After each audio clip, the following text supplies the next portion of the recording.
کہ بیمار بھی تو نے کیا اور صحت بھی تو دے گا. تو اللہ پاک اپنی ذات کی قسم کھاتے ہیں,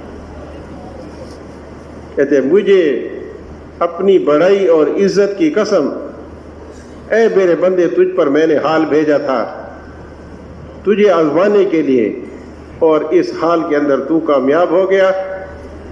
میں تجھے پہلے سے زیادہ خون دوں گا اور پہلے سے زیادہ تمہیں صحت دوں گا, اور اس امتحان کے اندر تو کامیاب ہو گیا.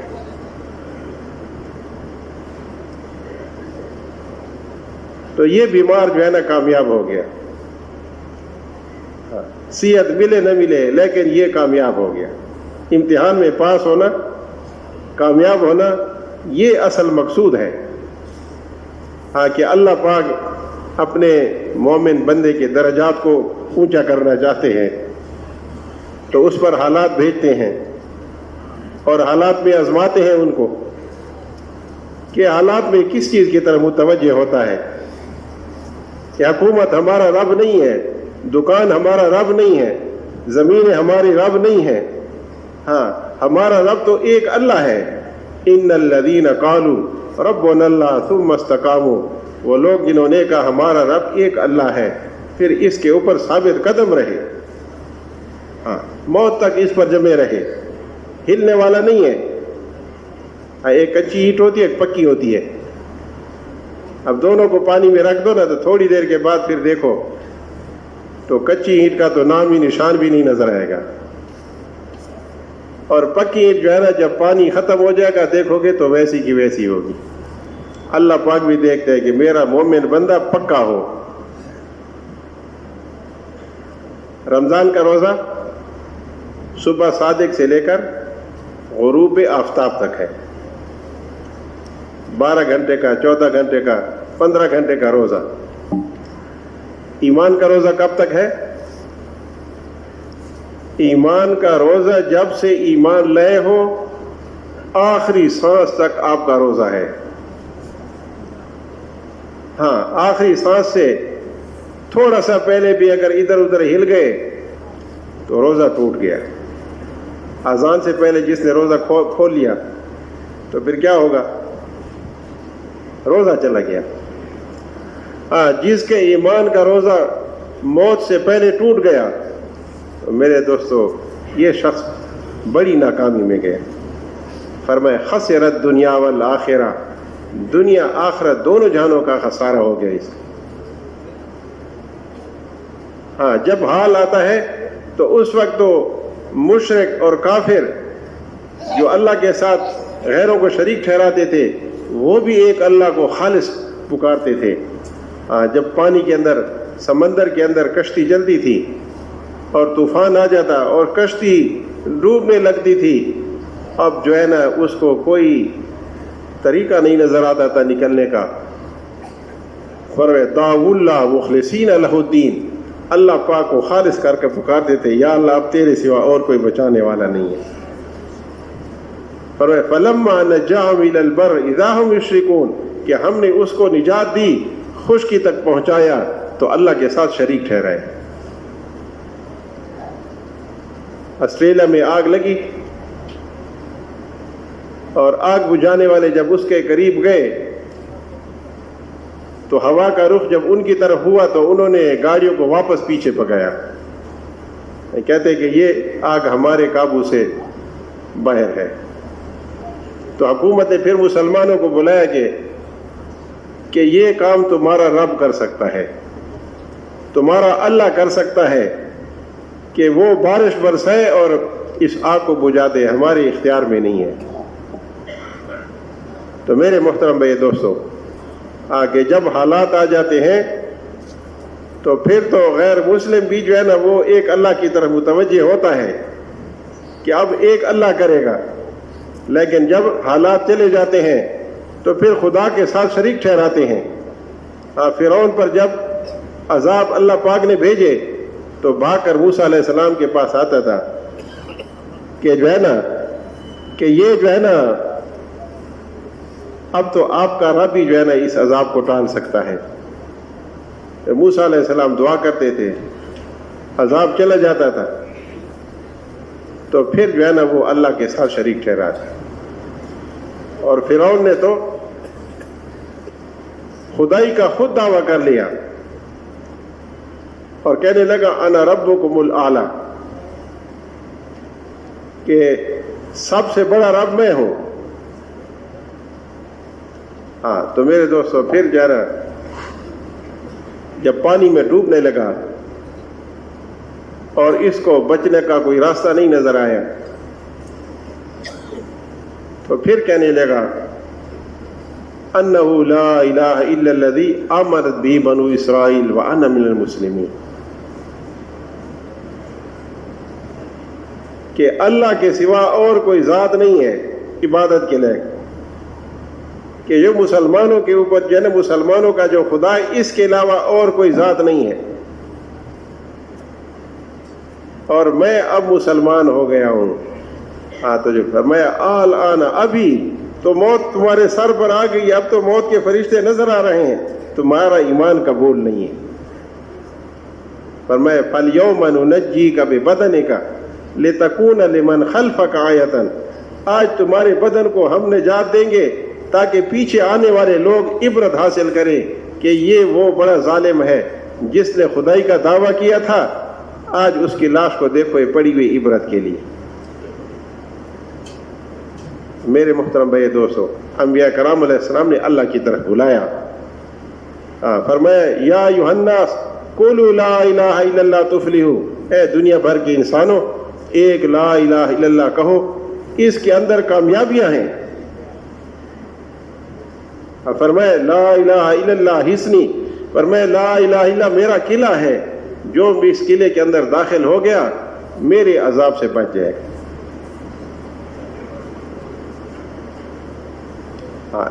فضائل اعمال میں لکھا ہوا ہے، شیخ الحدیث صاحب نے، جنت کے دروازے پر سونے کے پانی کے ساتھ لکھا ہوا ہے اننی انا اللہ لا الہ الا انا لا اعذب من قالها، میں ہی اللہ ہوں، میرے سوا اور کوئی معبود نہیں ہے، جو شخص یہ کلمہ کہتا ہوا میرے پاس آئے گا میں اس کو عذاب نہیں دوں گا. ہاں وہ کوئی عورت ہے نا غالباً زبیدہ خانم ہے کون سی وہ کہتے کہ لا الہ الا کے ساتھ زندگی گزاروں گی، لا الہ الا کے ساتھ قبر میں جاؤں گی، اور لا الہ الا کے ساتھ قبر میں اٹھوں گی اور لا الہ الا کے ساتھ جنت میں داخل ہوں گی.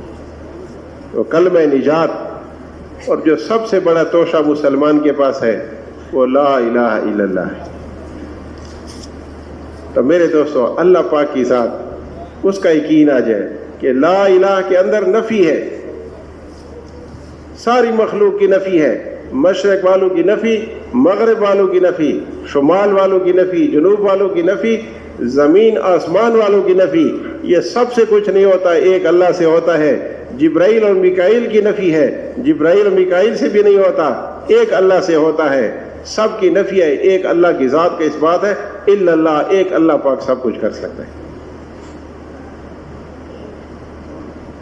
اللہ پاک نے پھر دکھائے انبیاء کرام علیہ السلام، ایک تو اللہ پاک کی سنت ہے اور ایک اللہ پاک کی قدرت بھی ہے کہ اللہ پاک ایسے دکھاتے ہیں کہ پھر عقلیں حیران ہو کر جو ہے نا وہ سوچتے ہیں کہ یہ کیا ہو گیا.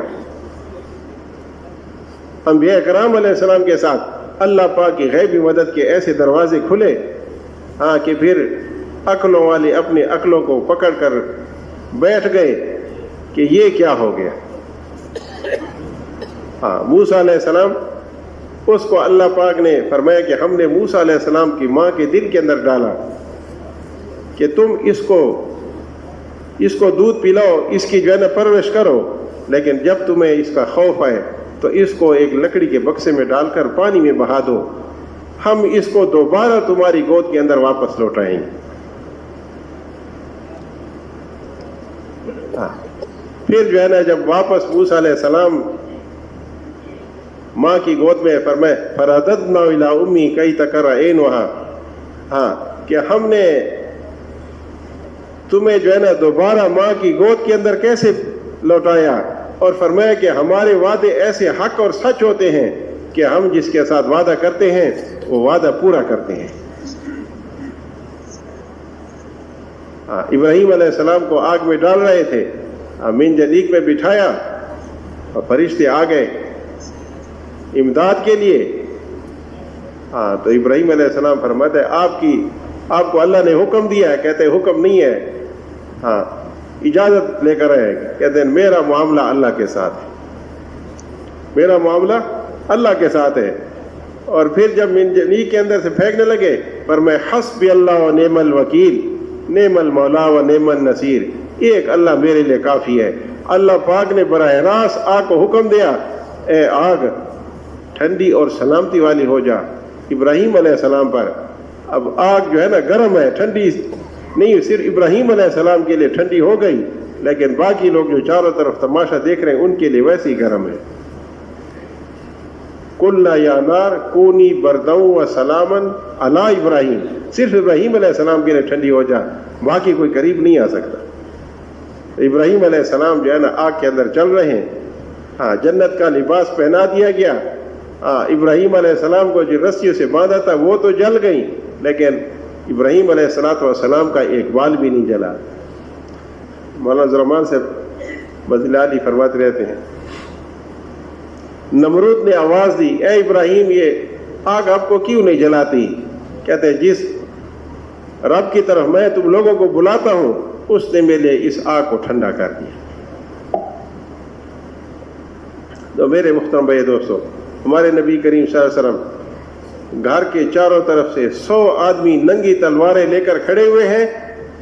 آپ صلی اللہ علیہ وسلم دروازے حکم ملا کہ اب ہجرت کے لیے جاؤ. دروازے سے نکلتے ہیں، سورت یاسین کی پہلی آیاتیں پڑھ کر مٹی پر دم کر کے پھینک دی، نکل گئے، کوئی آنکھ دیکھ نہ سکی.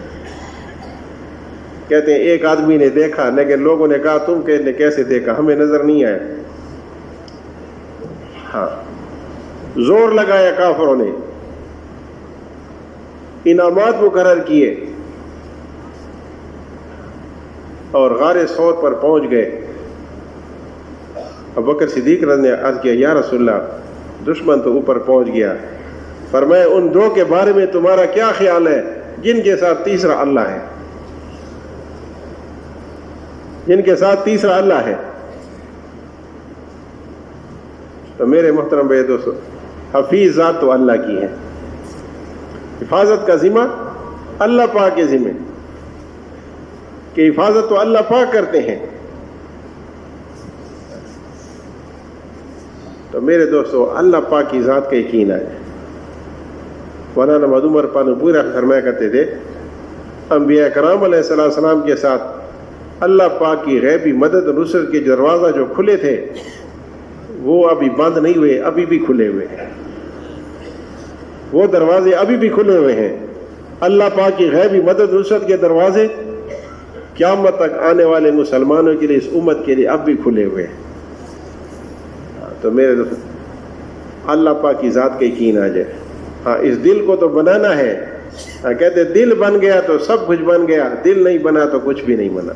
اس دل سے اللہ کا خیر نکل جائے اور ایک اللہ کی ذات اس کے اندر بس. کہتے ایمان خوف اور امید کے درمیان ہے، کہ دل کے اندر ایک طرف تو اللہ پاک کا پورا خوف ہو اور دوسری طرف پوری امید ہو، کہ اللہ پاک کا خوف بھی ہو، اللہ پاک کی بڑائی. فرمایا کہ جب بندہ کہتا ہے لا الہ الا اللہ اللہ اکبر، اللہ پاک فرماتے میرے بندے نے سچ کہا، میرے بندے نے سچ کہا، میرے سوا کوئی معبود نہیں اور بڑائی تو ہے میرے لیے. بڑائی اللہ پاک کی ہے، اللہ کے سوا اور کوئی بڑا نہیں ہے. اللہ اکبر، اللہ اعظم، اللہ اجل. اللہ پاک اتنے بڑے ہیں، اللہ پاک کی بڑائی کی کوئی حد نہیں ہے. میرے دوستو اللہ پاک کی عظمت اور بڑائی ہمارے دل کے اندر آ جائے. یہ اللہ پاک ہمیں ہر وقت دیکھ رہے ہیں، اللہ پاک ہمارے ہر کام کے اوپر قادر ہیں، اس کے قبضے میں ہے سب کچھ. اور میں کہ راس الحکمت مخاف اللہ، حکمت کی جڑ اللہ کا خوف ہے. کہتے آسمان جو ہے نا اللہ کے خوف سے چرچراہٹ اس میں پیدا ہوتی ہے، اور جو ہے نا کہتے ہیں کہ اس کا حق ہے کہ اللہ کے خوف سے جو ہے نا وہ ڈرے، اور اس کے اندر سے ایسی آواز پیدا ہو کہ ساتوں آسمان اللہ کے خوف سے جو ہے نا ایسے ڈرتے ہیں، ایسے ان کے سے آواز پیدا ہوتی ہے۔ ہمارے نبی کریم صلی اللہ علیہ وسلم، ان کے بارے میں اشرف علی تھانوی رحمۃ اللہ نے لکھا ہے، جب آپ صلی اللہ علیہ وسلم نماز میں کھڑے ہوتے تھے، آپ صلی اللہ علیہ وسلم کے سینے سے ایسے آواز نکلتی تھی جیسے ہنڈیا کو آگ کے اوپر اس کا پانی ابلتا ہے اور خٹ خٹ کی آواز آتی ہے، ایسی آواز نماز کے دوران نبی علیہ السلام کے سینے سے آتی تھی کہ اب میں جو ہے نا اللہ کے سامنے کھڑا ہوں اور ہاتھ باندھے ہوئے ہیں، اس کی بندگی اور عبادت کر رہا ہوں، تو اس وقت نہ خوف ہونا چاہیے۔ ہاں میرے محترم بھائی دوستو، تو اللہ پاک کی ذات سے امید بھی ہو کہ ہماری امیدیں تو ہیں یہ اللہ کے ساتھ، کہ ہماری بگڑی تو بنائے گا اللہ پاک، ہاں کہ جوتے کا تسمہ بھی ٹوٹ گیا تو وہ بھی اللہ سے مانگو، یہ بھی دین بنے گا، کہ ہر حاجت کو اللہ پر پیش کرو، یا اللہ یہ میری حاجت ہے، تو بندوں کی حاجتوں کو، ضرورتوں کو جاننے والا ہے اور سب کی ضرورتوں کو پورے کرنے والا ہے، ہاں اسی سے تو امیدیں ہیں۔ ہاں حضرت جی الیاس فرمایا کرتے تھے، دلوں کی جھانکوں نے دعاؤں کو ذبح کر رکھا ہے۔ جب اللہ پاک، جب دل جو ہے نا اللہ کی غیر کی طرف دیکھتا ہے تو پھر دعا ہی قبول نہیں ہوتی، کہ امید تو اللہ کے غیر سے ہے کہ فلاں جگہ سے کام ہو جائے گا، فلاں جگہ سے ہو جائے گا۔ میرے بھائی کام تو اللہ پاک بنائے گا، اللہ پاک بنائے گا کام، بگڑی بنانے والا تو اللہ پاک ہے۔ ہاں ساری دنیا کا نظام وہ اکیلے چلا رہا ہے، اور جس وقت جو چاہے اس سارے نظام کو ختم کر دے اور سب کچھ کو ختم کر دے، یہ وقت کسی کو نہیں بتایا۔ جبرائیل علیہ السلام آئے نا، آپ صلی اللہ علیہ وسلم سے پوچھا قیامت کب آئے گی؟ آپ صلی اللہ علیہ وسلم نے فرمایا کہ اس کا حال نہ پوچھنے والے کو ہے نہ بتانے والے کو ہے، یہ کسی کے علم میں نہیں ہے۔ ہاں علماء کرام نے لکھا ہے کہ اللہ پاک پابند نہیں ہے کسی کا کہ قیامت جو ہے نا وہ یہ ساری چیزیں ہو کر رہیں گی تو پھر اللہ پاک آئے تو آج بھی قیامت آ سکتی ہے۔ حضرات صاحب کرام اجمعین تو اتنا ڈرتے تھے کہ جب بھی ہوا تیز چلتی تھی تو قیامت کا خوف ہوتا تھا۔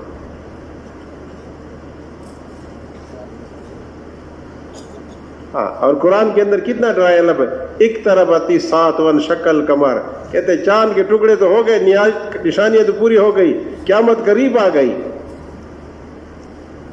کہ جو مر گیا اس کے اوپر تو قیامت قائم ہو گئی۔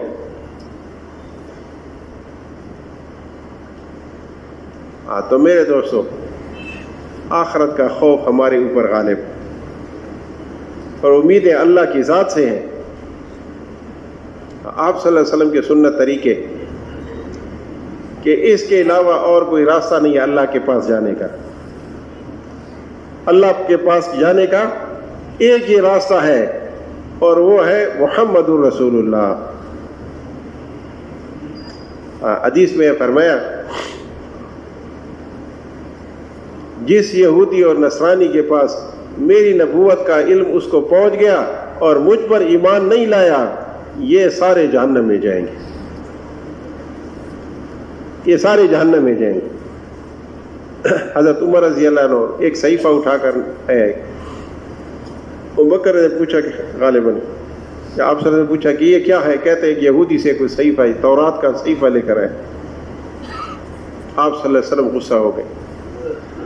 ابوبکر جی نے فرمایا، عمر دیکھتے نہیں ہو نبی علیہ السلام کے چہرے پر غصے کے آثار ہیں۔ حضرت عمر رضی اللہ نے معافی مانگی، یا رسول اللہ میرے لیے استغفار کریں۔ آپ صلی اللہ علیہ وسلم فرمایا، اے عمر، اس وقت اگر موسیٰ علیہ السلام بھی آ جائیں تو اس کے لیے بھی میرے اتباع کے علاوہ اور کوئی راستہ نہیں ہے۔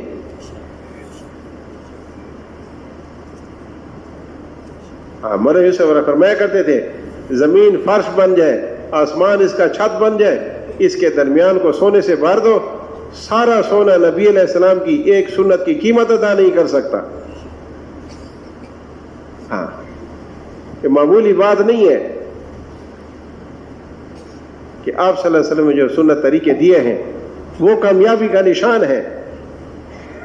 فرمایا میری ساری امت جنت میں داخل ہوگی مگر جس نے انکار کیا۔ پوچھا کہ انکار کرنے والا کون ہے؟ فرمایا من اطانی فدخل الجنہ ومن عصانی فقد ابا، جو میری اطاعت فرما برداری کرے گا جنت میں داخل ہوگا، جو نافرمانی کرنے والا ہے یہ شخص انکار کرنے والا ہے۔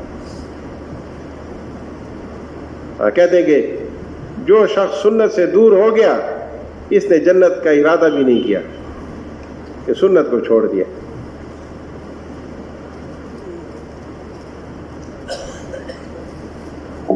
ایک بوڑھی عورت نے دیکھا اپنے گھر کے سامنے ایک خوبصورت نوجوان جا رہا تھا، اس کو بلایا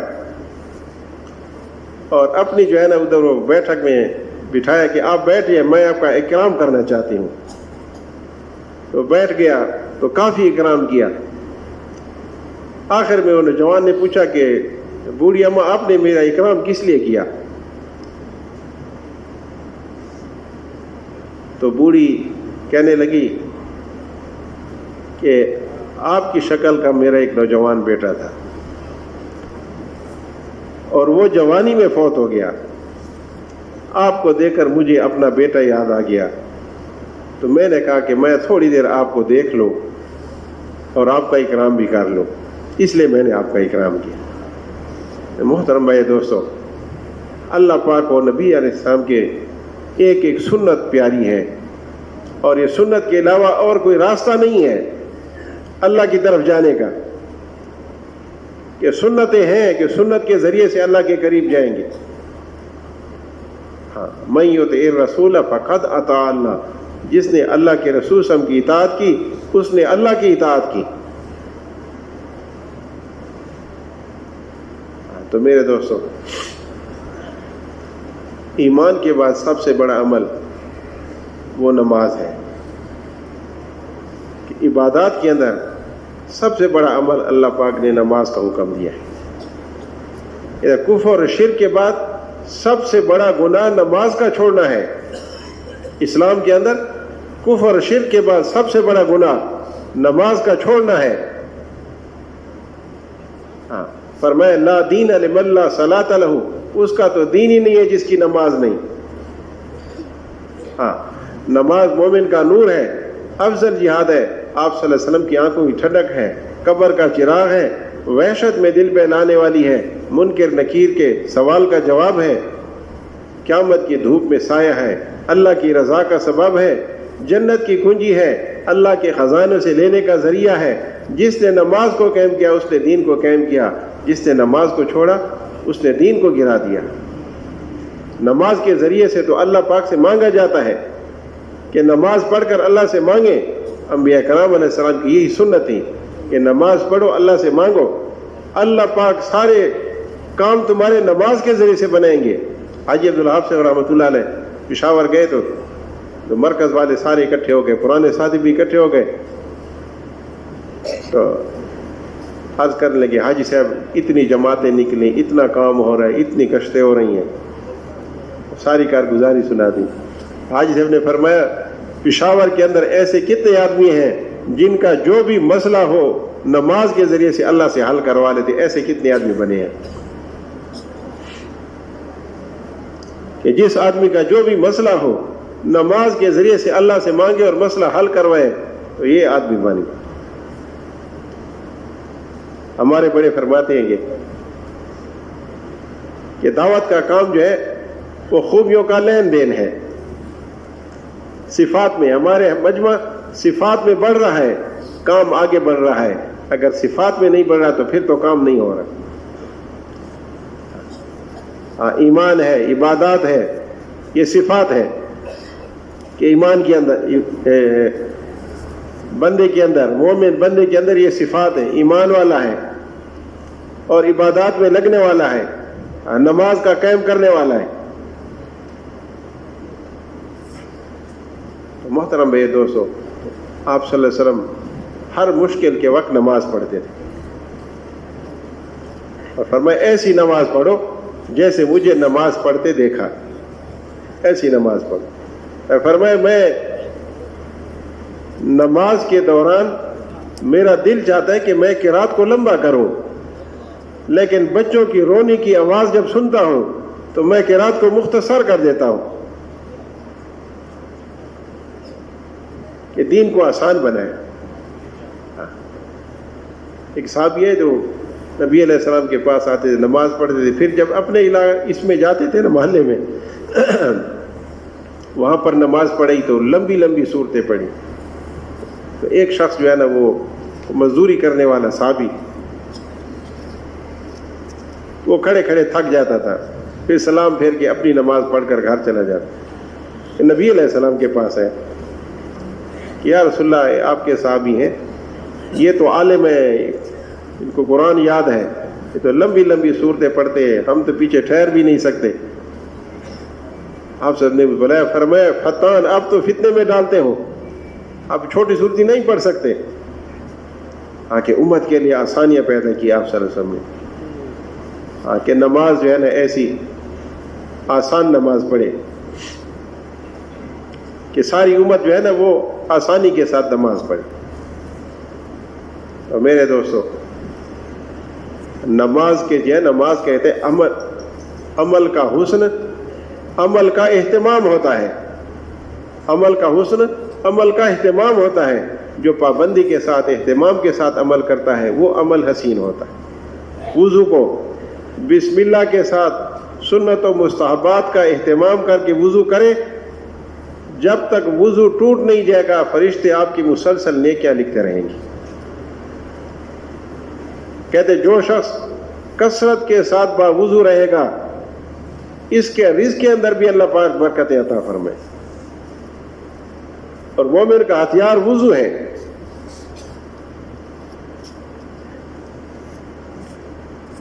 ایک شخص کسی راستے میں جنگل میں کھڑا تھا، کہ نماز کے لیے دوسرے آدمی کی تلاش تھی کہ 2 آدمی ہو جائیں تو نماز کی جماعت کر لیں گے۔ تو ایک آدمی ملا، کھیت سے آ رہا، اس سے کہا کہ اگر آپ میرے ساتھ جو ہے نا نماز پڑھ لیں، وضو ہے آپ کا؟ اس نے کہا ہاں میں مسلمان ہوں، مسلمان بھی ہے، وضو بھی نہیں، وضو تو ہے میرا۔ کہتے آپ میرے ساتھ نماز پڑھیں۔ محترم بھائی دوستو، وضو کو صحیح طریقے سے سیکھنا کہ ماں کے پیٹ سے کوئی سیکھ کر نہیں آتا، تو سیکھنے کا طریقہ جو ہے نا کہ ہر وقت جو ہے نا مسلمان تو سیکھنے والا ہے کہ نماز کو سیکھے، وضو کو بھی سیکھے، ہر چیز کو سیکھے۔ فرمائے اتق المحارم تکن عابد الناس، کہ حرام چیزوں سے اپنے آپ کو بچا لے، سب سے زیادہ عبادت گزار بنے گا۔ اپنے کھانے پینے کو، اپنے لباس کو، ان کو جو ہے نا اس سے بچا لے تو سب سے زیادہ عبادت گزار بنے گا۔ میرے محترم بھائی دوستو، کہ نماز پر محنت کرنا، عالمانہ نماز پڑھے۔ اور کہتے ایمان، نماز، روزہ، یہ ارکان ہیں اسلام کے، بڑے ارکان ہیں۔ روزہ ایسا حکم دیا، کہتے ہر عمل کا بدلہ وہ فرشتے لکھ لیتے ہیں، لیکن جب مسلمان روزہ رکھتا ہے تو فرشتے اللہ سے پوچھتے ہیں کہ جو ہے اس کا بدلہ کیا ہے، اس کا کیا اجر لکھیں؟ تو اللہ پاک فرماتے ہیں کہ اس کا بدلہ میں خود دوں گا، آپ کے علم میں بھی نہیں ہے اس کا کیا بدلہ ہے۔ الصوم لی وانا اجزی بہ، روزہ میرے لیے ہے، بدلہ میں خود دوں گا۔ کہ روزہ ایسی عبادت ہے کہ جو کہ خالص اللہ کے لیے ہے، کہتے ہیں یہ تو میرے لیے ہے۔ حضرت علی میں فرماتے ہیں کہ 3 چیزیں مجھے محبوب ہیں، کہ دشمن پر تلوار، مہمان کی خدمت اور گرمی کا روزہ۔ ایک اور صحابی فرماتے ہیں کہ آخری وقت میں انہوں نے فرمایا کہ کہ مجھے زندگی سے صرف اس لیے محبت تھی کہ 2 چیزیں مجھے مرنے کے بعد پھر جنت میں بھی نہیں ملیں گی. 2 چیزیں مجھے مرنے کے بعد پھر جنت میں بھی نہیں ملیں گی. ایک یہ کہ آخری رات میں اللہ کے سامنے سجدہ کرنے میں جو لذت ملتی ہے، فرمایا کہ جنت میں جانے کے بعد بھی یہ لذت مجھے محسوس نہیں ہوگی. اور دوسرا، گرمی کے روزے میں جو دوپہر کو پیاس لگتی ہے، اس پیاس کی لذت جو مجھے محسوس ہوتی تھی، کہتے مرنے کے بعد تو پھر جنت میں بھی یہ لذت مجھے نہیں ملے گی. میرے دوستو، خوشی کے ساتھ برداشت کریں، کہ ان کے اوپر پھر اللہ پاک کیا دیں گے؟ اللہ پاک راضی ہوں گے کہ پیاس کو تو میرے لیے جو ہے نا برداشت کر رہا ہے. ہاں، اور میں للصائم فرحتان، روزہ دار کے لیے 2 خوشیاں ہیں. ایک خوشی تو روزہ افطار کے وقت، اور دوسری خوشی جب اللہ کے ساتھ اس کی ملاقات ہوگی اس وقت ملے گی. جنت کے 8 دروازے ہیں. ایک دروازہ جو ہے نا اس کا نام ہے باب الریان، یہ کھلے گا، اس سے صرف روزہ دار داخل ہوگا. اس کے علاوہ اور کوئی شخص اس دروازے سے جنت میں داخل نہیں ہوگا. جب روزہ دار اس میں داخل ہو جائیں گے، اس دروازے کو بند کر دیا جائے گا، کسی اور شخص کے لیے نہیں کھلے گا. ہاں میرے دوست، یہ اللہ پاک نے موقع دیے ہیں، یہ بہت بڑے موقع ہیں. ہاں، آپ صلی اللہ علیہ وسلم دعائیں مانگتے تھے جب رجب اور شعبان، تو دعائیں مانگتے تھے یا اللہ رمضان تک ہمیں پہنچا دے، کہ رمضان کا مہینہ برکتوں کا مہینہ ہے، کہ نفل فرضوں کے برابر ہے اور فرض 70 فرضوں کے برابر ہے. شیاطین کو قید کر دیا جاتا ہے، مومن کا رزق بڑھا دیا جاتا ہے، اور مومن کا اجر و ثواب اس کو اللہ پاک اور بڑھا دیتے ہیں. تھوڑی سی نیت کرو، اللہ پاک توفیق دیتے ہیں نیکیوں کی. میرے دوستو، ایسا اللہ پاک نے ایک انعام دیا ہے. ہاں، اس طرح میرے دوستو قیامت کے دن اللہ پاک اعزاز فرمائیں گے. بلایا جائے گا علماء کرام کو اور حفاظ کو، ان کو بلایا جائے گا. یہ دنیا میں دیکھتے ہیں نا، یہ اسکول کا جب یہ نتیجہ نکلتا ہے تو ان کے والدین کو بلایا جاتا ہے، پھر ان کو جو ہے نا وہ انعامات دیے جاتے ہیں، یہ کہ تمہارے بچے نے یہ اتنے نمبر لے لیے، اور یہ وہ خوش خوش ہو کر گھروں میں جاتے ہیں. تو پھر علماء اور حفاظ کا ان کا جو ہے نا جو وہ فنکشن ہے نا، وہ اللہ پاک نے قیامت کے دن رکھا ہے.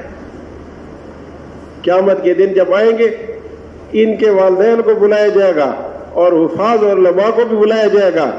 آپ نے اپنے بچے کو قرآن پڑھایا تھا، آپ نے اپنے بچے کو دینی تعلیم دی تھی، اور فرشتوں کو حکم ہوگا ان کو جنت کا لباس پہناؤ، ان کے سروں پر نورانی تاج رکھو، اور ان کے درجات جنت کے اندر بلند کر دو.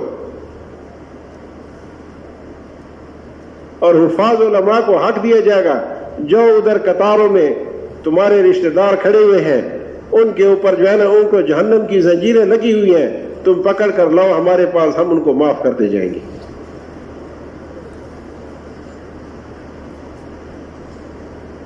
تو میرے دوستو، یہ تو اعزاز آخرت میں ملے. اور اس کے ساتھ ہے میرے دوستو، اللہ پاک کو پیارے پیارے ناموں سے یاد کریں، کثرت کے ساتھ ذکر کریں. اذکر اللہ ذکرا کثیرا، اللہ پاک کا خوب کثرت کے ساتھ ذکر کریں. امام راضی رحمۃ اللہ فرمایا کرتے تھے، یا اللہ رات اچھی نہیں لگتی مگر تجھ سے راز و نیاز کے ساتھ، دن اچھا نہیں لگتا مگر تیری اطاعت اور فرما برداری کے ساتھ، دنیا اچھی نہیں لگتی مگر تیرے ذکر کے ساتھ، ہاں، اور آخرت اچھی نہیں مگر تیری معافی کے ساتھ، اور جنت میں مزہ نہیں مگر تیرے دیدار کے ساتھ. ہاں میرے دوستو، اللہ پاک کے ساتھ اس کے ساتھ جو ہے نا تعلق بنے، اللہ کے ساتھ کثرت کے ساتھ ذکر کریں، مسنون دعاؤں کا اہتمام رکھیں. کہ گھر سے نکلے تو دعا پڑھیں، بسم اللہ توکلت علی اللہ لا حول ولا قوت الا باللہ. اب یہ دعا پڑھے گا تو فرشتہ اعلان کرتا ہے تیری حفاظت کی گئی، تجھے ہدایت دی گئی، تیری کفایت کی گئی، شیطان کو تجھ سے دور کر دیا گیا. ہاں، شیطان نے پوچھا نا، اے باری تعالیٰ میرا کھانا کیا ہوگا؟ اللہ پاک نے فرمایا جس کھانے پر میرا نام نہیں لیا جائے گا اس میں سے تم کھاؤ. تو شیطان وہاں سے کھاتا ہے جس کھانے میں اللہ کا نام نہیں لیا جاتا. بسم اللہ پڑھو اور شیطان آپ کے ساتھ نہیں کھائے گا. گھر میں جاؤ السلام علیکم کہو, شیطان گھر سے نکل جائے گا. گھر میں داخل ہونے کی دعا پڑھو. اللہ پاک ہر وقت جو ہے نا اللہ کی طرف, کہ اللہ پاک اپنے بندے کو ملتجی دیکھنا چاہتے ہیں کہ اس کی توجہ ہر وقت اللہ کی ذات کی طرف ہو, کہ دل جو ہے نا انسان کا اللہ کی طرف ہو, اور اللہ وقت مقرر کر کے اللہ پاک کا ذکر کرے. آپ صلی اللہ علیہ وسلم پر درود بھیجیں کہ آپ صلی اللہ علیہ وسلم کے احسانات امت کے لیے اتنے کہ آپ صلی اللہ علیہ وسلم ایک ایک امت کے لیے کتنے روئے ہیں, آنسو بہے. یا اللہ میری امت کو معاف کر دے, یا اللہ میری امت کو معاف کر دے, میری امت کے گناہ گاروں کو معاف کر دے, میری امت کے ظالموں کو بھی معاف کر دے. آپ صلی اللہ علیہ وسلم نے دعائیں مانگی, آپ صلی اللہ علیہ وسلم کا جو ہے نا محبت کے ساتھ درود بھیجے. کہ ایک فرشتہ اللہ پاک نے پیدا کیا ہے کہ جو جہاں بھی درود پڑھتا ہے, آپ صلی اللہ علیہ وسلم پر درود بھیجتا ہے, فرشتہ اس درود کو سنتا ہے, پھر نبی علیہ السلام پر پیش کرتا ہے, فلاں ابن فلاں نے آپ پر درود بھیجا ہے. پھر میں دوستوں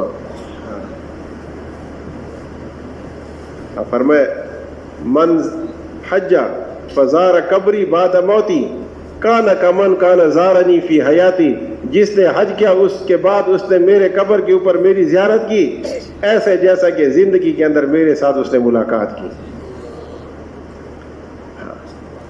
آپ صلی اللہ علیہ وسلم امت کے ساتھ بہت زیادہ محبت اور شفقت تھی. آپ صلی اللہ علیہ وسلم کے ساتھ ایسے کہ جو ہے نا کثرت کے ساتھ درود بھیجے. ایک صحابی نے پوچھا یا رسول اللہ, دنیا میں تو ہم آپ کو دیکھ لیتے ہیں اور ہم گھر میں ہوتے ہیں تو ہمیں چین نہیں آتا جب تک کہ آپ کو دیکھ نہ لیں, لیکن آپ تو نبی ہیں, نبیوں کے سردار ہیں. اب مرنے کے بعد جو ہے نا آپ جنت میں جائیں گے, آپ کو تو انبیاء والی جنت ملے گی, اور میں اگر جنت میں داخل بھی ہو گیا لیکن میرا درجہ تو بہت نیچے ہوگا, تو پھر وہاں پر ہم آپ کو کیسے دیکھیں گے؟ کہ آپ صلی اللہ علیہ وسلم نے فرمایا قیامت کے دن جو ہے نا تم جنت میں اس کے ساتھ ہوگے جس کے ساتھ تمہاری محبت ہے. جنت میں تم اس کے ساتھ ہوگے جس کے ساتھ تمہاری محبت ہے. میرے محترم بھائی دوست, اپنے گناہوں کو یاد کر کے توبہ استغفار کریں. کہ جو کثرت کے ساتھ استغفار کرے گا اللہ پاک اس کو بے گمان روزیاں عطا فرمائے گا, کہ جہاں سے گمان بھی نہیں ہوگا وہاں سے اللہ پاک رزق دے گا اس کو کثرت کے ساتھ. فَقُلْتُ اسْتَغْفِرُوا رَبَّكُمْ إِنَّهُ كَانَ غَفَّارًا, اللہ پاک کا نام ہے غفار, بخشنے والا, غافری ذنب و قابل توبہ, گناہوں کا بخشنے والا, توبہ قبول کرنے والا. فرمایا میرے بندے تیرے گناہ اگر زمین کی تہ سے لے کر اور زمین سے جو ہے نا آسمان کی بلندیوں تک بھی پہنچ جائیں اور تو میرے پاس ہے اور مجھ سے معافی مانگے, میں تیرے سارے گناہوں کو معاف کر دوں گا, مجھے کسی کی کوئی پرواہ بھی نہیں ہے. معاف کرنے والا ہے. جو شخص یہ چاہتا ہے قیامت کے دن اپنے اعمال نامے کو دیکھ کر خوش ہو, اس کو چاہیے کثرت کے ساتھ استغفار کرے, کثرت کے ساتھ استغفار کریں. جس اعمال نامے کے شروع میں اور آخر میں استغفار ہوگا درمیان کے سارے گناہ معاف ہوں گے. اللہ پاک سے اپنے لیے استغفار کرنا, ساری امت کے لیے استغفار کرنا. کہ جو شخص ایک مرتبہ کہتا ہے اللہم اغفر لی وللمؤمنین والمؤمنات والمسلمین والمسلمات, تو جتنے مسلمان ہیں سب کے بدلے میں ایک ایک نیکی اس کو مل گئی. اپنے لیے بھی معافی مانگنا اور سارے مسلمانوں کے لیے معافی مانگنا, یار سارے مسلمانوں کو معاف کر. میرے محترم بھائی دوستو, کہ قیامت کے دن کہتے فرمایا کہ فقیر وہ ہوگا، قیامت کا فقیر وہ ہوگا جو پہاڑوں جتنی نیکیاں لے کر آئے گا، لیکن لوگوں کے حقوق ہوں گے تو وہ ساری اس کی نیکیاں لے جائیں گے۔ ہاں، ہر نماز نہیں لی جائے گی، وہ نماز لیں گے جو مقبول ہوگی، قبول نماز۔ قبول نمازیں جو ہے نا اور لوگ لے جائیں گے، جس کی غیبت کی ہے، اس کا مال کھایا ہے جو ہے نا، وہ اور لوگ لے جائیں گے، حقوق والے لے جائیں گے۔ ہاں، تو میرے دوستوں فرمایا کہ وَمَن يَقْتُلْ مُؤْمِنًا مُتَعَمِّدًا فَجَزَاؤُهُ جَهَنَّمُ خَالِدًا فِيهَا وَغَضِبَ اللَّهُ عَلَيْهِ وَلَعَنَهُ وَأَعَدَّ لَهُ عَذَابًا عَظِيمًا، کہ جس نے دوسرے مسلمان کو عمدن قتل کر دیا تو یہ جہنم میں ہمیشہ ہمیشہ کے لیے جائے گا، اس کے اوپر اللہ پاک کا غضب اور غصہ ہے اور اس کے اوپر لعنت ہے۔ حج اللہ صلی اللہ علیہ وسلم نے فرمایا کہ حجاج بن یوسف کو کسی شخص نے دیکھا خواب میں، تو پوچھا حجاج تیرے ساتھ کیا ہوا؟ کہتے ہر مسلمان کے بدلے میں مجھے روزانہ ایک مرتبہ قتل کیا جاتا ہے، سعید بن جبیر کی وجہ سے مجھے روزانہ فرشتے 100 دفعہ قتل کرتے ہیں۔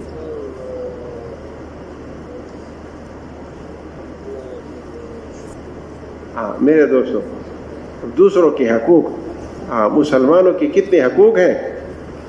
ہاں، والدین کے ساتھ احسان کا سلوک کرنا، کہ والدین کی نافرمانی کبیرہ گناہوں میں شامل ہے۔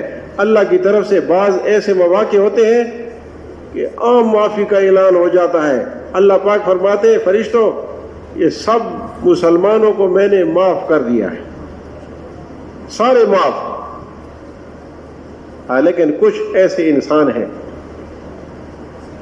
کہ جو ہے نا ان کی استثناء ہے کہ وہ اس عام معافی میں شامل نہیں ہے، اس میں والدین کا نافرمان اور میرے دوستو شراب کا عادی اور بھی کچھ ایسے 2-3 آدمی ہیں۔ تو میرے دوستو ایسے گناہوں سے اپنے آپ کو بچانا، والدین کی خدمت کرنا، والدین کے ساتھ احسان کا معاملہ کرنا۔ اگر فوت ہو گئے ہیں اور ان کی زندگی کے اندر ہم خدمت نہیں کر سکے تو مرنے کے بعد ایصال ثواب کرنا، ان کے لیے دعائیں مغفرت کرنا، اس سے جو ہے نا وہ نافرمان آدمی فرما برداروں میں لکھا جائے گا۔ کہتے ہیں مردے کو سب سے بڑی خوشی اس وقت ہوتی ہے جب اس کے پیچھے زندہ لوگ ان کے لیے کوئی دعائیں مغفرت کر دیتے ہیں، کوئی ایصال ثواب، کوئی نفل وغیرہ پڑھ کر نیک کام کر کے اپنے والدین کو، اپنے رشتہ داروں کو ایصال ثواب کرتے ہیں۔ جیسے کسی زندہ آدمی کو آپ نے کوئی ہدیہ دے دیا اور وہ خوش ہو گیا، ایسے مردے اس سے خوش ہو جاتے ہیں۔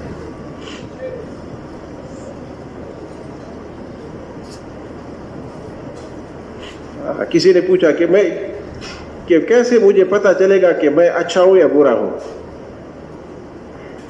کہتے اپنے پڑوسیوں میں دیکھو کہ تمہارے پڑوسی کیا کہتے ہیں، ہاں پھر اپنے محلے کے اندر دیکھو تمہارے محلے والے کیا کہتے ہیں۔ ہاں اگر وہ آپ کو کہتے ہیں کہ یہ اچھا آدمی ہے تو پھر تو آپ اچھے آدمی ہیں۔ ہاں جس جنازے کے اندر فرمائے 100 آدمی شریک ہے اور یہ آدمی واقعی جو ہے نا اچھا نہیں ہے، لیکن 100 آدمی اس کی گواہی دیتے ہیں یا اللہ اس کو معاف کر دے، اس کی شفاعت کرتے ہیں، اللہ پاک فرماتے ہیں چلو بندے کہتے ہیں اچھا ہے، تو اچھا ہے، بس تو معاف ہے۔ 40 تک فرمایا کہ 40 بندے بھی ہیں نا اس کے جنازے میں، اس کو بھی معاف فرمائے۔ کہتے 3 صفحے بھی ہیں کہ ایک میں جو ہے نا 5 ہے تو دوسرے میں 3 ہے اور تیسری صف میں 2 ہیں، 3 صفحے ہوگی، اس کو بھی اللہ نے معاف کر دیا۔ میرے دوستوں مسلمانوں کی حقوق کا خیال کرنا۔ فرمایا دنیا کے اندر نرمی کی کوئی شکل ہوتی تو سب سے خوبصورت شکل نرمی کی ہوتی، دنیا کے اندر سختی کی شکل ہوتی سب سے بدصورت شکل سختی کی ہوتی۔ اور فرمایا کہ نرمی انسان کے اندر کی زینت ہے، سختی انسان کو عیبدار بنا دیتی ہے۔ اور نبی علیہ السلام سے اللہ پاک نے فرمایا فَبِمَا رَحْمَةٍ مِّنَ اللَّهِ لِنْتَ لَهُمْ وَلَوْ كُنْتَ فَظًّا غَلِيظَ الْقَلْبِ لَانفَضُّوا مِنْ حَوْلِكَ۔ اے میرے نبی، میں نے اپنی رحمت سے آپ کو نرم بنایا، میں نے اپنی رحمت سے آپ کو نرم بنایا۔ اگر آپ سخت مزاج ہوتے یہ آپ کے ساتھی آپ سے سارے چلے جاتے۔ یہ نرم چیز تو پھیلتی ہے، سخت تو ٹوٹ جاتی ہے میرے دوستوں۔ ہاں، یہ نرمی کے ساتھ مسلمانوں کا جو ہے نا، یہ نرمی کے ساتھ کام چلے گا۔ دعوت کا کام بھی نرمی کے ساتھ ہے۔ اور فرمایا کہ تم میں سے بہتر شخص وہ ہے جو گھر والوں سے اچھا ہو، اور میں تم سب سے زیادہ گھر والوں سے بہتر ہوں، اچھا ہوں۔ اپنے گھر والوں سے اچھا سلوک کرنا۔ اشرف علی تھانوی رحمۃ اللہ نے لکھا ہے بہشتی زیور میں کہ بیوی خاوند کو دیکھ کر خوش ہو جاتی ہے اور خاوند بیوی کو دیکھ کر خوش ہو جاتا ہے، اللہ پاک ان دونوں کو دیکھ کر خوش ہوتے ہیں۔ ہاں میرے دوستو، محبت سب سے بڑا عمل ہے۔ حب الہی کے بعد سب سے بڑا عمل حب مسلم ہے۔ حدیث قدسی اللہ پاک فرماتے وجبت محبتی للمتحابین فی، میری محبت لوگوں کے لیے واجب ہو گئی جو میری وجہ سے محبت کرتے ہیں، اور میری محبت لوگوں کے لیے واجب ہو گئی جو میری وجہ سے آپس میں مل کر بیٹھتے ہیں، اور میری محبت ان لوگوں کے لیے واجب ہو گئی جو میری وجہ سے ایک دوسرے پر بات کرتے ہیں، اور میری محبت ان لوگوں کے لیے واجب ہو گئی جو میری وجہ سے ایک دوسرے کی ملاقات کے لیے جاتے ہیں۔